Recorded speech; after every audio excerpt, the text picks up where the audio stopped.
La conclusion d'une très longue procédure, mais sans doute pas la fin du feuilleton. L'affaire était au tribunal depuis 7 ans. C'est une victoire historique pour nous tous. Au cœur du conflit qui oppose depuis des années Nairobi et Mogadiscio, cette zone de l'océan Indien, près de 100 000 km², très riche en poissons, mais aussi potentiellement en gaz et en pétrole.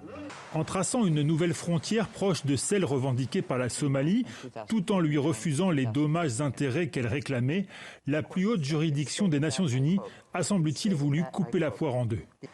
La Cour est convaincue que la ligne tracée permet de parvenir à une solution équitable.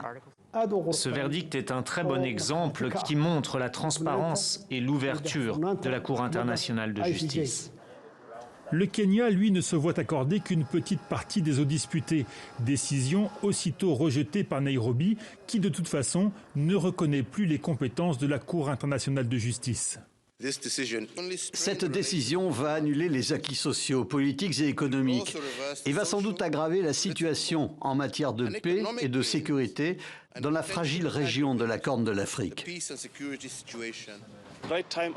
Je pense que le moment est venu pour le Kenya de défendre son territoire et ses frontières, car si on leur donne long comme le doigt, ils en prennent long comme le bras. Les décisions de la CIJ sont sans appel, mais la Cour ne dispose pas de moyens contraignants pour les faire appliquer. En cas de refus de Nairobi, Mogadiscio devrait réclamer des sanctions au Conseil de sécurité des Nations Unies.